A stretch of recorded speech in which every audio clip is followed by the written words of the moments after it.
friends. I am excited to look at today's word problem with you. So this is what we're going to do for starters. We are going to read this problem a couple of times to see if we can make sense of it to write a math equation that matches our story. So follow along as I read the story to you. Jude's Bakery has 156 cookies. The bakers sell many cookies. Now there are 78 cookies. How many cookies did Jude's Bakery sell? Alrighty, I think I'm starting to make sense of this. But listen, let's work on this, on reading it one more time. And this time when I read it, after I read each sentence, we're gonna try and see if we can pull out important information from each sentence we read. So look with me. Jude's Bakery has 156 cookies.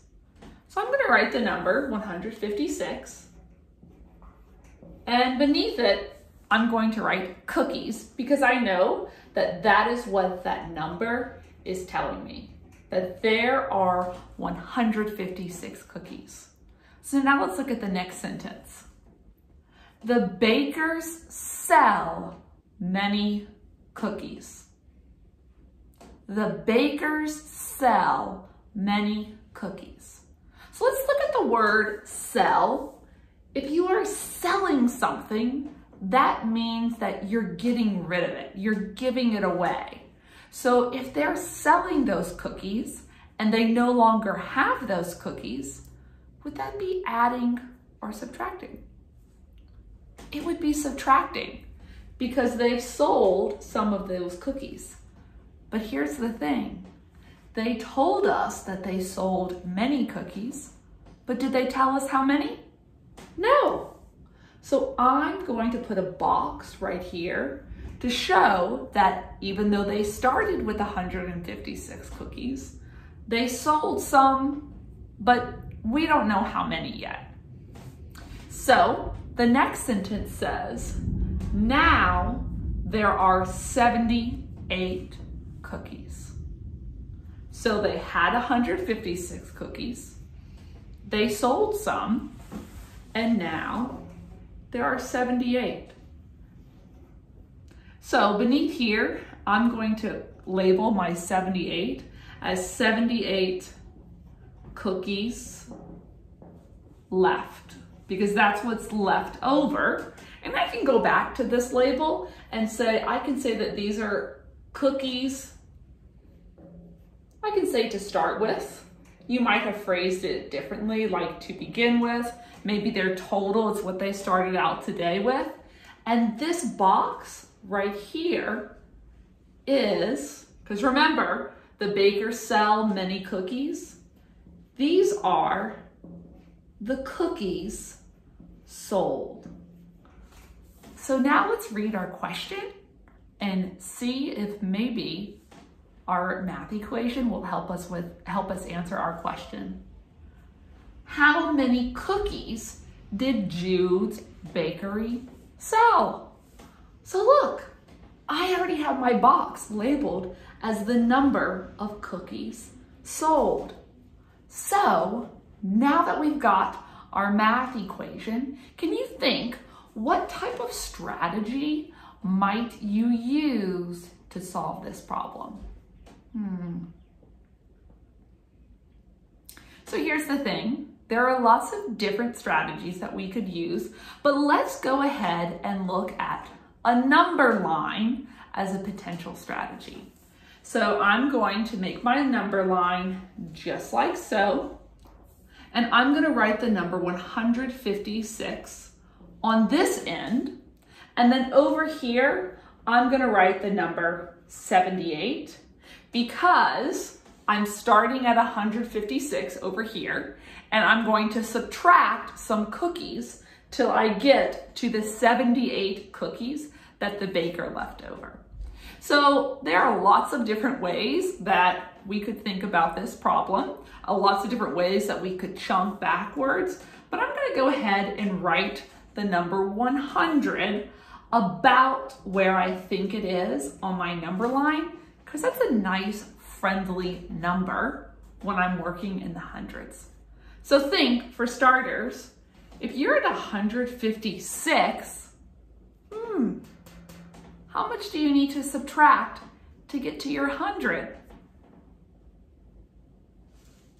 You can just look in your tens and your ones. You need to subtract 56. So I'm going to go ahead and say minus 56. So like I said, there were other ways you could have done it. You could have hopped in tens. You could have done it by 6 and then 50. But since I'm going to 100, I'm going to go ahead and just look at my tens and ones over here. So listen, now that I'm at 100, have I made it to 78 yet? Not quite. So I think at this point, I might switch over to tens. So if I'm at 100, think with me.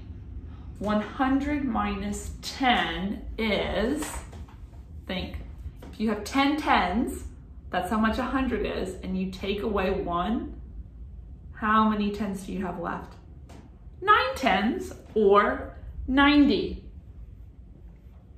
So now that I'm at 90, trying to get to 78, I'm gonna go minus another 10.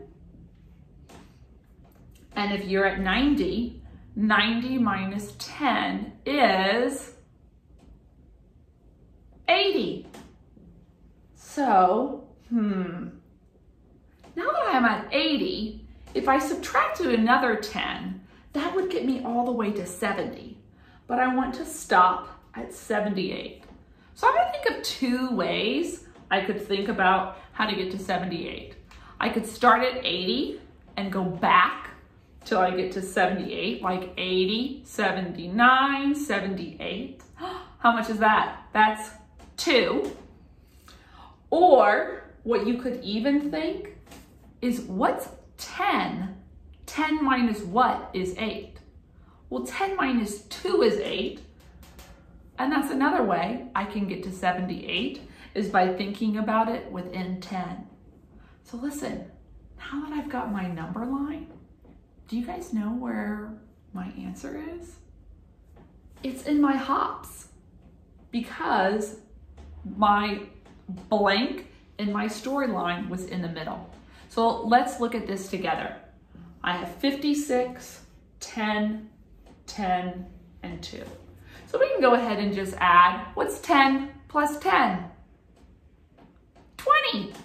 So beneath here, I'm gonna write 56 plus 20 gets me to, and I'm gonna do little check marks to keep track of that.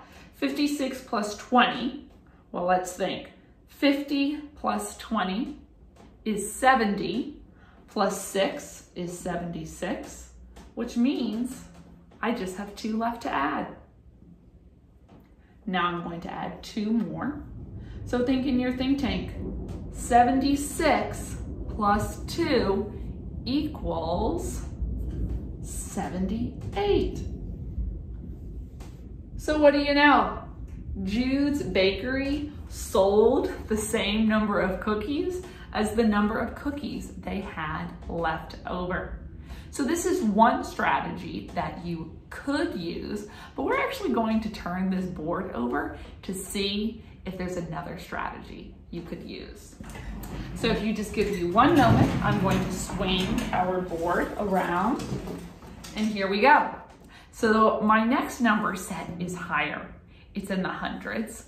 It says 342 minus blank equals 178.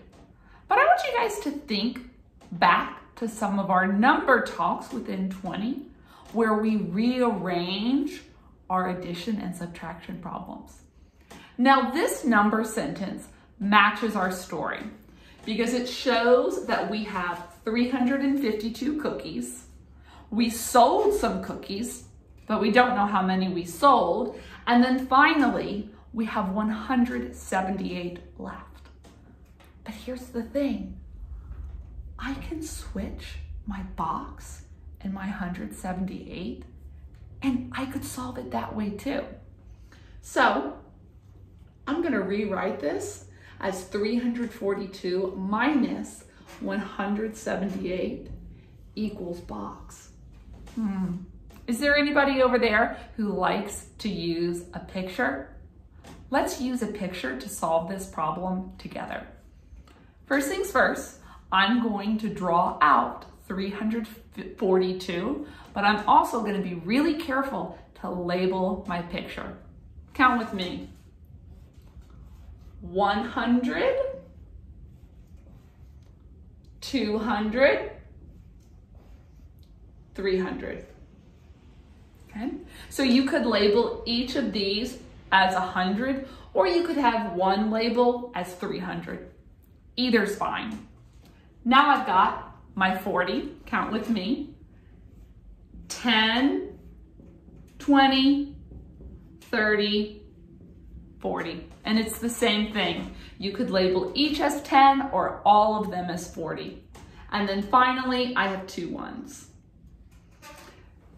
Alrighty, and I'm not gonna label my ones just because labeling them as ones, my ones kind of look like a 10 rod, so I'm just gonna put my dots. So now that I've created my 342, I need to subtract 178. So let's look over here first. I'm going to subtract my 100, so put a little mark, and I'm going to mark off my 100. So now that I've subtracted my hundreds, I'm gonna look at my tens. So here's the thing. I have to subtract 7 tens, but I only have 4 tens.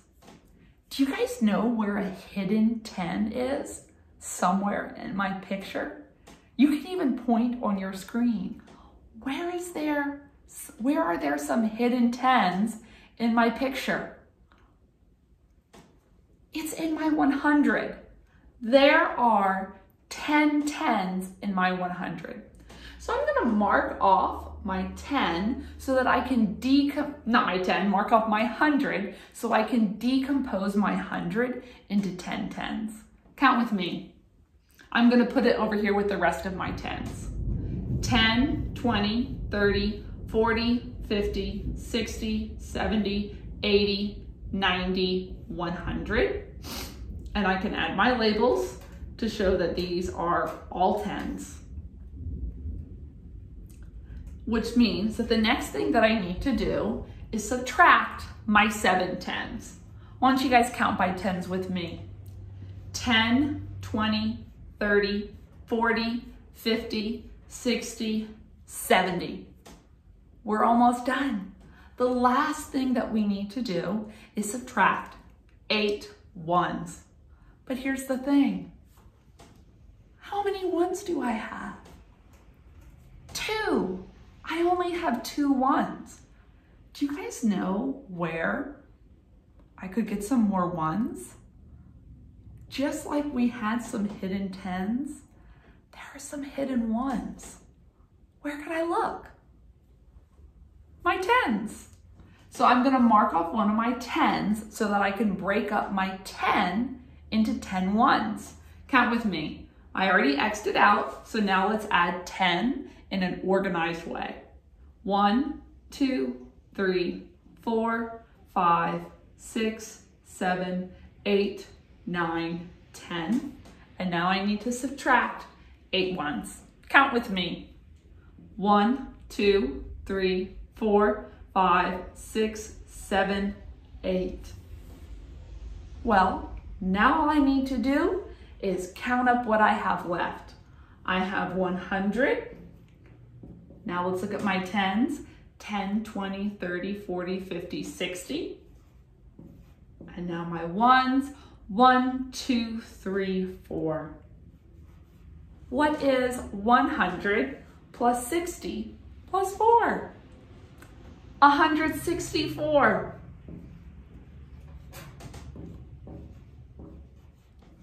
Alrighty, mathematicians, Thanks for stretching your brain with me today, and I hope that you can use these strategies.